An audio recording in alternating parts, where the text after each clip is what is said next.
मुंबईच्या गुन्हेगारी विश्वातलं एक मोठं नाव, जे नाव ऐकून अनेक गुंड थरथर कापत असत.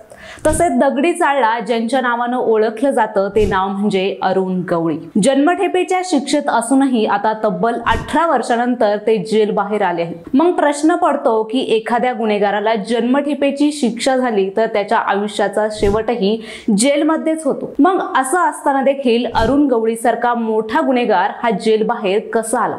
तसेच त्याबरोबर अनेक प्रश्न आहेत की अरुण गवळीला जन्मठेप ही नक्की कशी झाली, त्यांनी असं नेमकं काय केलं होतं, त्याचबरोबर एवढ्या वर्षानंतर अरुण गवळी हे जेल बाहेर कसे आले, अरुण गवळीला डॅडी हे नाव कसं पडलं, त्याचबरोबर त्यांची राजकीय पार्श्वभूमी काय होती, या सगळ्या प्रश्नांची उत्तरं मी या व्हिडिओमधून तुम्हाला देणार आहे. नमस्कार, मी प्रतीक्षा, तुम्ही पाहताय पुणे प्राईम न्यूज.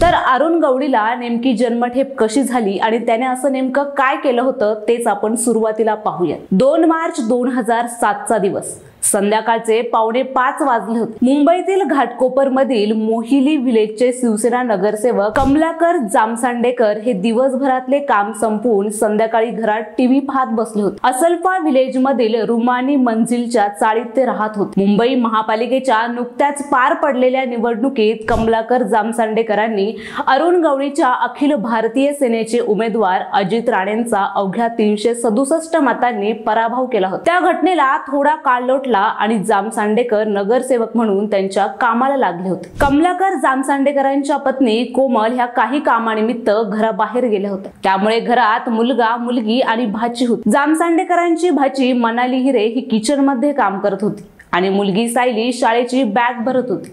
चाळीचा परिसर असल्याने घराबाहेर नेहमीसारखी लोकांची ये जा होती. तितक्यात घराबाहेरच्या एका गर्दीत 2 मोटारसायकल येऊन थांबल्या आणि 4 लोक उतरले. त्यातील एक व्यक्ती जामसांडेकरांच्या घराकडे चालत येऊन घरात शिरला. घरात शिरताच त्याने आपल्याकडील पिस्तुलाने जामसांडेकरांवर गोळीबार सुरू केला. गोळीबार अगदी जवळून म्हणजेच पॉइंट ब्लँक रेंजवरून करण्यात आला होता. या गोळीबाराने किचन मध्ये काम करत असलेली भाची मनाली हिरे ही धावत बाहेर आली. कमलाकर जामसांडेकर रक्ताच्या थारोळ्यात पडलेले तिला दिसले आणि तिने मदतीसाठी आरडाओरड केली. त्यानंतर कुणीतरी पोलिसांना कळवलं आणि पोलीसही तातडीने तिथे पोहोचले. मात्र पोलीस पोहोचण्याच्या आतच संध्याकाळच्या गर्दीचा फायदा घेत जामसांडेकरांवर गोळीबार करणारे 4घे आरोपी हे फरार झाले. इकडे जामसांडेकर बेशुद्ध पडले होते. रक्ताने माखलेल्या कमलाकर जामसांडेकरांना राजावाडी हॉस्पिटलमध्ये नेले, पण तोपर्यंत जामसांडेकरांनी जीव सोडला होता. डॉक्टरांनी कमलाकर जामसांडेकरांना मृत म्हणून घोषित केलं. कमलाकर जामसांडेकर हे शिवसेनेचे नगरसेवक होते. राजकीय व्यक्तीची दिवसाढवळ्या झालेल्या त्या हत्येने मुंबई हादरली होती. यानंतर या हत्येचा तपास सुरू झाला, मात्र पोलिसांच्या हाती सुगावा लागत नव्हता. मात्र गेल्या काही दिवसांनी जो सुगावा लागला तो इतका मोठा की त्यातून पुढे आलेली माहिती ही हादरवणारी होती.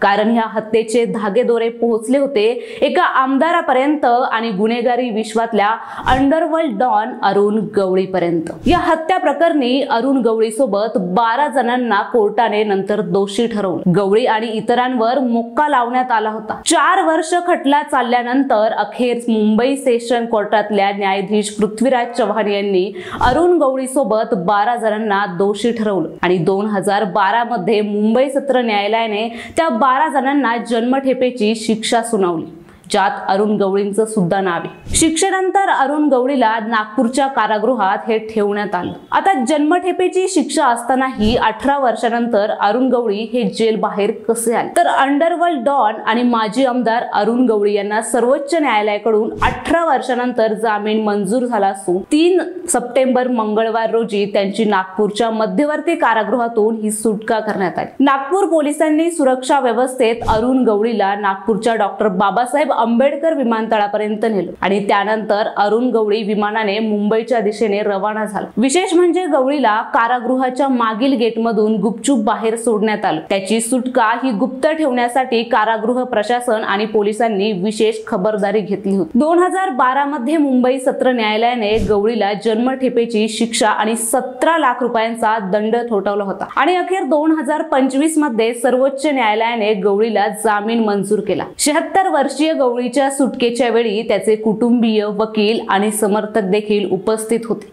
न्यायालयाने त्याचं वय आणि दीर्घ तुरुंगवास लक्षात घेऊन हा निर्णय घेतलाय।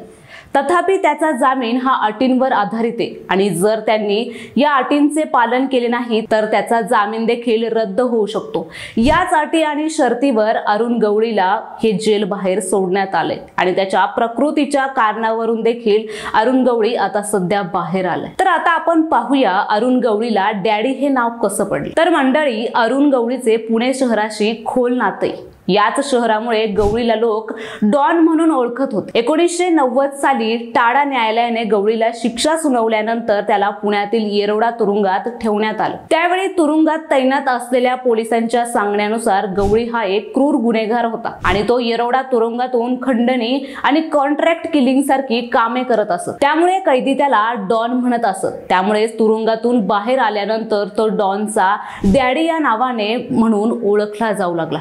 तेव्हापासूनच त्याला सगळे डॅडी म्हणून ओळखू लागले। आता आपण पाहणार आहोत अरुण गवळीची राजकीय पार्श्वभूमी काय आहे। 1993च्या शिवसेना नेत्याच्या खून प्रकरणासह इतर प्रकरणांमध्ये कायद्याची कडक पकड पाहून गवळीने नवीन शतकाच्या सुरुवातीला राजकारणातही हात आजमावला। 2004 मध्ये त्याने अखिल भारतीय सेना नावाचा राजकीय पक्ष स्थापन केला। चिंचपोकळी येथून निवडणूक लढत तो विजयी झाला। पण जेव्हा गवळीचे पुतणे आणि आमदार सचिन आहिर यांनी त्यांचा पक्ष सोडून शरद पवारांच्या राष्ट्रवादी काँग्रेस पक्षात प्रवेश केला तेव्हा गवळीच्या राजकीय कारकिर्दीत अडचणी येऊ लागल्या। नंतर लोकसभा निवडणुकीत सचिन आहिर हे राष्ट्रवादी काँग्रेसच्या तिकिटावर गवळींविरुद्ध उभे राहिले आणि दोघांनाही पराभव पत्करावा लागला आणि शिवसेनेचे मोहन रावले यांनी ती जागा जिंकली। त्यानंतर गवळीची मुलगी गीता ही बीएमसी निवडणुकीत नगरसेवक झाली। आमदार झाल्यानंतर 2008 मध्ये गवळीने शिवसेनेच्या एका नगरसेवकाची हत्या घडून आणल्याचा त्याच्यावर आरोप आहे। त्यामुळेच या प्रकरणात न्यायालयाने गवळीला दोषी ठरवले